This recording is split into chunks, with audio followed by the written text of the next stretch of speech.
All right, good day. It's early. Yep, early. You'll notice that last week we didn't put out a video. Life just really got in the way, and a lot of things have been going on that we've had to deal with. So just haven't had a whole lot of time to do a bunch. So let me bring you up to speed on where we are, because we did do a couple of things, and I did record some video segments. Not too sure how I'm going to weave those into this, but we'll see how it goes.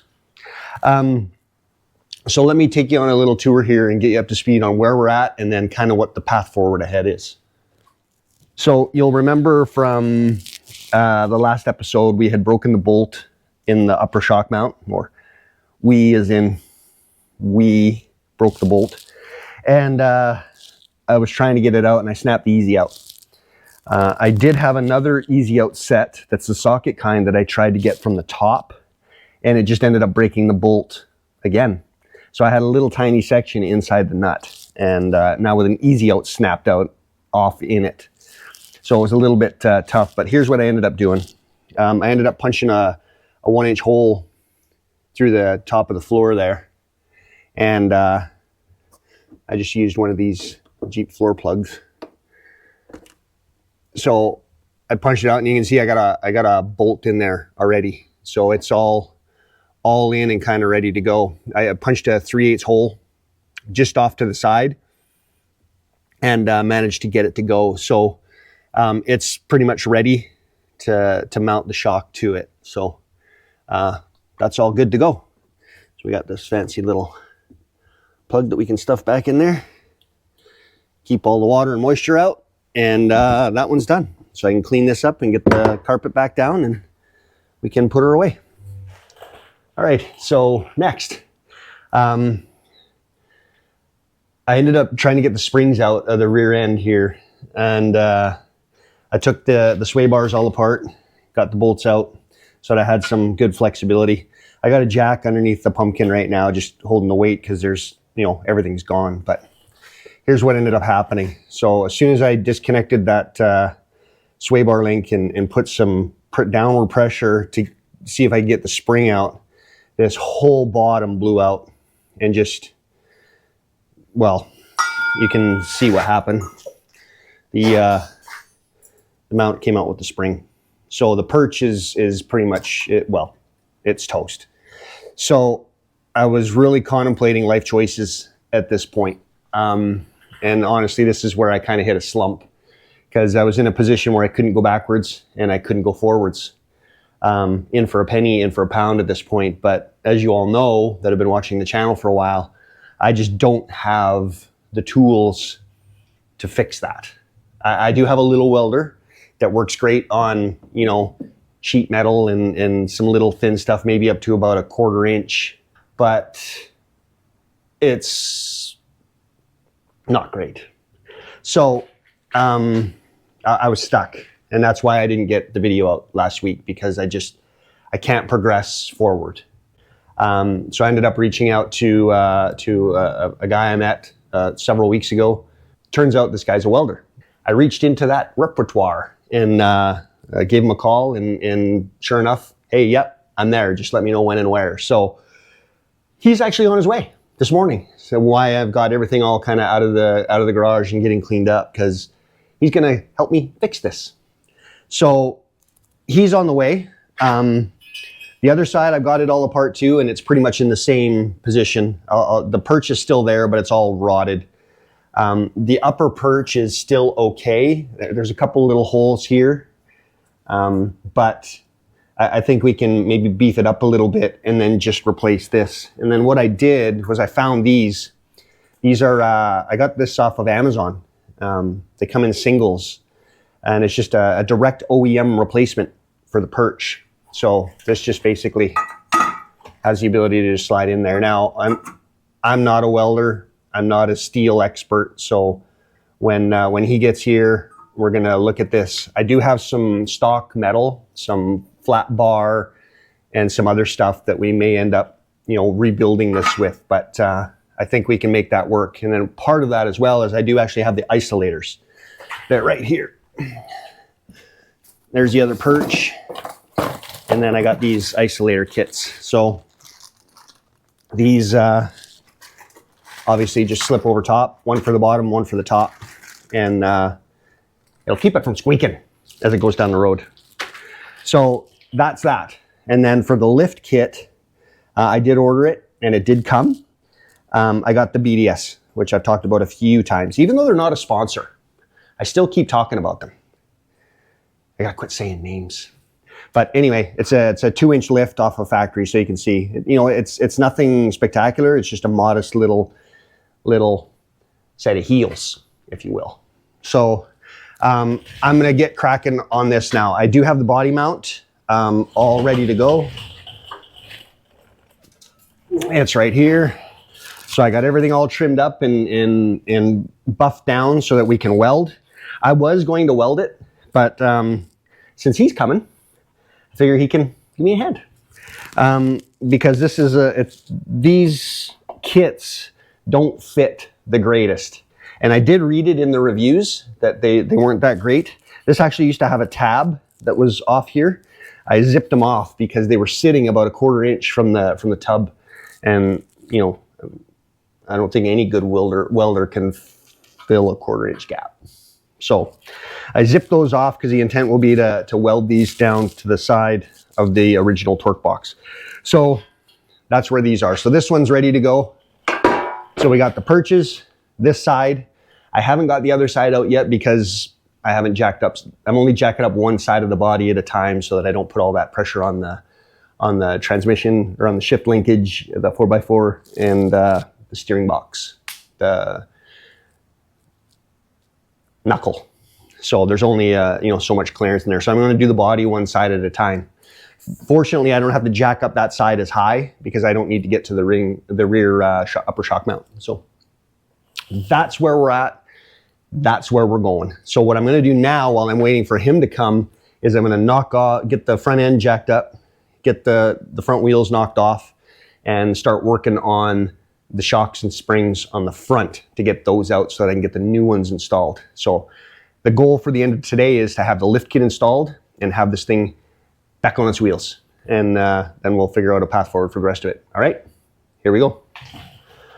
All right, so here's where it gets sketchy because these bolts just break. Ah, yes. There's one. It's got a nut on the bottom side. Sweet. Nope. Oh, I freaking went and I washed my hands so I could get gloves on. I'm such a dummy. These bolts don't snap as easy because they, obviously there's oil and stuff up here because when we change oil, we don't necessarily take caution. So that's a good thing.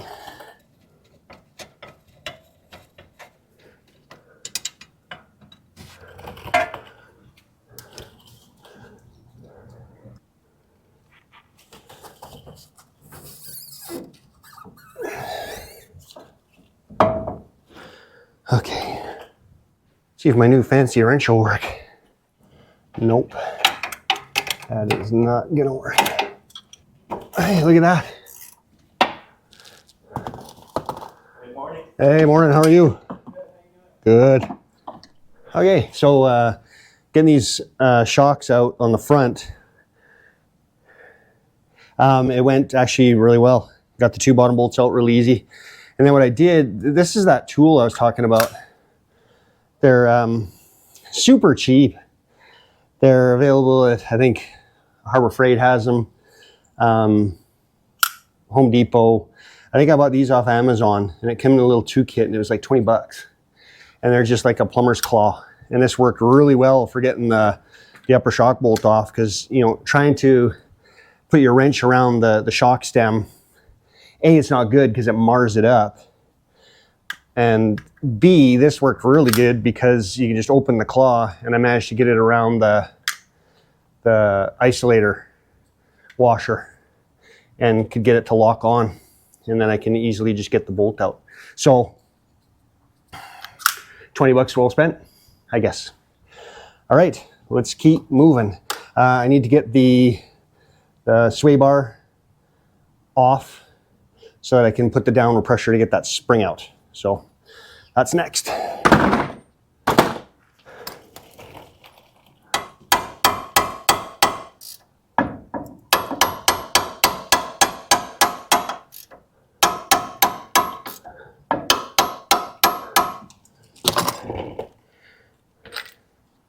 Now this T50 is too small. So this is where it gets sketchy. I don't have a T55. So that's why I was banging on that, to try and loosen it to give me a fighting chance. But if this doesn't go easily, I'm gonna have to take a pause and go get a right.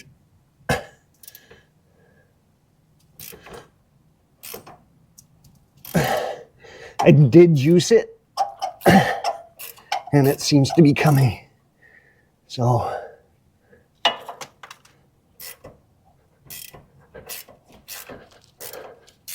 note to self, go pick up a T55. There we go. That's that one. Okay, so now I should be able to get the spring out. All right, so got the spring out. Little bit of a fight, but all in all, not too bad. Once I got the Jeep jacked up, took the jack out of the pumpkin, I got jack stands underneath the frame, right behind the front control arm there, and I was able to just kind of put a little bit of downward pressure on it, and you know, out she popped. So actually goes on the other way. Out she popped. So that one's all ready to go. I'm going to get all this cleaned up, get this painted and prepped, and then we'll put the bigger spring in there. So that side's ready.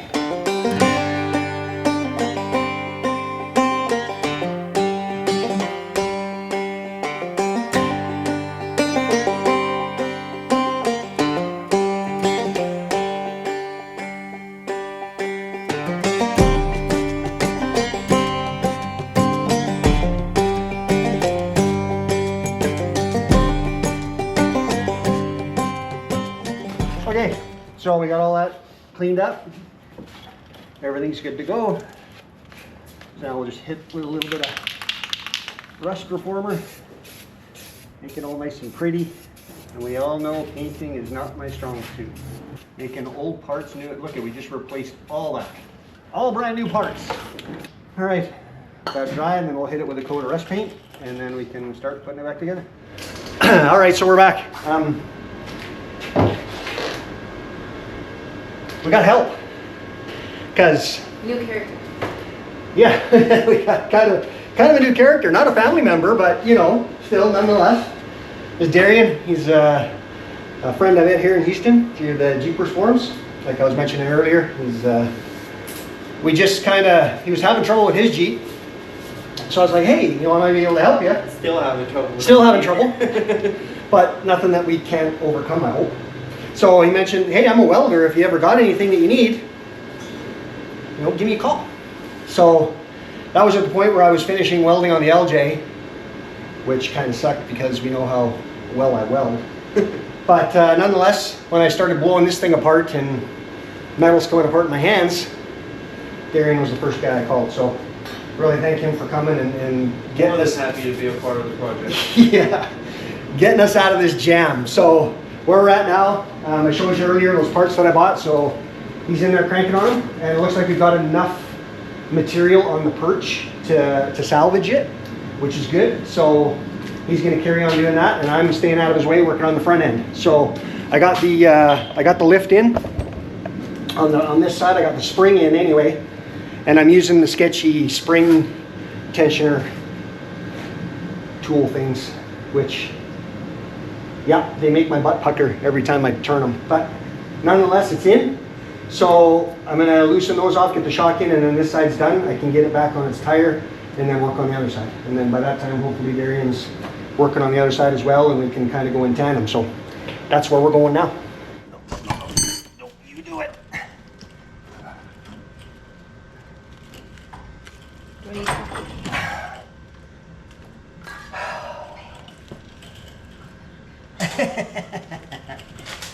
See, yeah, exactly. Exactly. Is it gonna pop in your hand? Nope, because it's in the perch. See, it's stuck down here, so as I loosen this, it'll start to stretch up. Okay. And even if it does spring, it's contained. It stays on it. Yeah, it's contained, so it's not gonna hurt me. The first hour is farting around figuring out how this is gonna fit without running into stuff. So you're on the third coil basically from the bottom. Yeah, they were pretty much stretched to the max. So I was on kind of the last threads to get them in. Yeah, but it works though. It works, yeah, absolutely.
A little bit of an update for you. We're cranking away, making really good progress.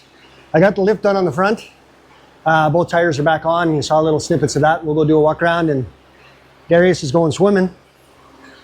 Apparently, he's got the rear perches all in, all welded. We'll do a close-up look at those. And right now he's trying to work on the frame. We're trying to figure out how to get that all cut out and get that new piece all mounted in. So here's what we got so far. So the lift is all in, tires are on. You can see quite a bit more clearance, and you can see the jack stand where it used to be. Obviously, the frame was resting on it. So now with tires on, everything's good. We got the sway bar disconnects all hooked back up.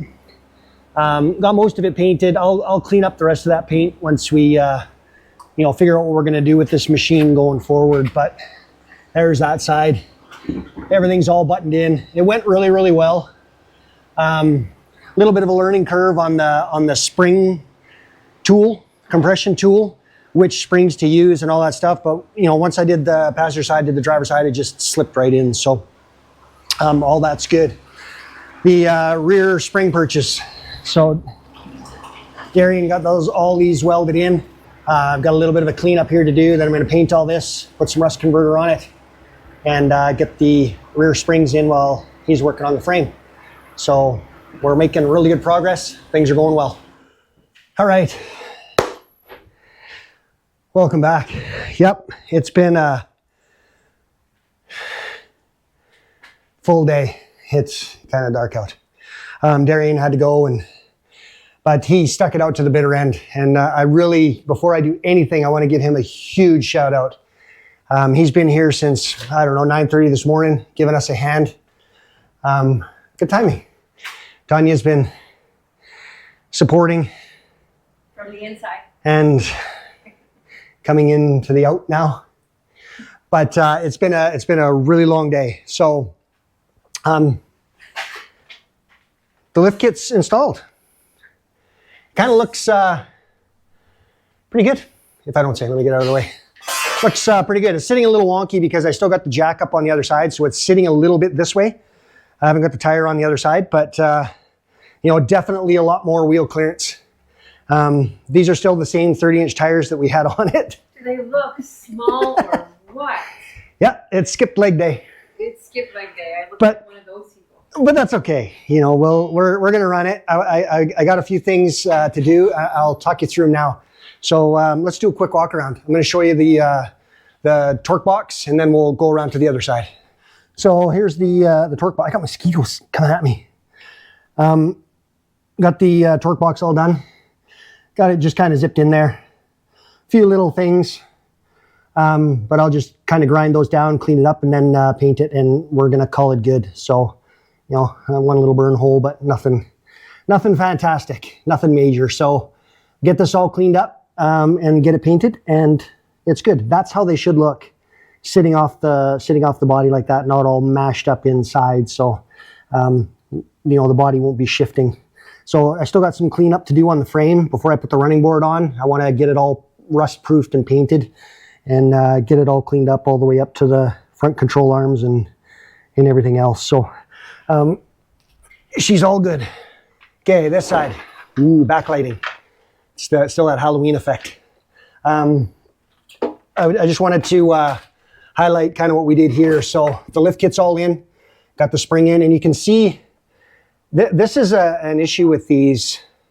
And I know a lot of people do a spring perch relocate to take the stress off the spring like this, but really like a 2 to 2.5 inch lift, in my opinion, you don't necessarily need to move this perch. Once you start getting into the 3s, the 4s, and the 6s, then you know you might want to look at it, because now you're getting into drivetrain angularity stuff. You know, where you need a slip yoke eliminator, and you know maybe you're going to rotate your axle a little bit to get your rear end alignment better. So you know, anywho, that you get the idea. I got this all kind of treated. I'm still a little ticky, but here's the big news. So the frame support is all in. We ended up, you know, I thought maybe we could just patch it, but you know, Darian pointed out the rot was way underneath this control arm. It was all the way up in, and to cut that away and try and do, he's like, no, let's just do the patch. So to those that said, hey, just do the patch, good call, I'm with you. So we did that. We ended up cutting it, you know, all the way up, getting the sway bar off, I don't know if that's the trailing arm and the control arm all had to come off. Now the issue that we faced is as soon as you disconnect all that, and when you got the axle laying on the ground, you lose your point of reference. So this sleeve can go forward, back, up, down, and that changes this dimension. So what we ended up doing was going back and forth between the front on both sides and getting this hole to line up, you know, center with the other, same as the other side, to try and keep the axle square in the Jeep. And I'm going to be honest with you, it was a fight. Because you know, you got to lift this up and then tack it and then run and do measurements and then grind it off and move it and then tack it. And if I was in a shop with all the right tools, a lift, you know, the fancy stuff, you could have zipped right through this. But we are literally working with Harbor Freight and kind of some cheap tools. So, but again, hats off to Darian for his help. He stuck with me, even though the welding was done as much as we could do today. He stuck with me to help me, you know, get this all in and get it ready to go. So there's still one thing we got to do. The torque box on this side still needs to be done. It's not, I haven't even looked at it yet. We got to lift it up off the body, but I didn't want to do that until the other side. And then once we lift that up, that'll get enough room to get the gun in there to weld this backside. It's all bare back here. Only this side has been welded for now. So, but the good news is we're not going to be doing anything with this Jeep. It's going to be just sitting here in the garage because we're going back to Canada. Mañana, tomorrow. We're heading home for a week. We got a few things that we got to do there to take care of before Christmas. So we'll bring you along for the ride. I'm not too sure what we're going to be doing, but I can guarantee you it's going to be mayhem and more mayhem. So all the kids are going to be there and everything, so it's going to be a lot of fun. But thanks for sticking with this. I apologize for missing last week. Life just catched up to us, and we had to take care of some stuff. So I appreciate you all, and we'll see you on the next one.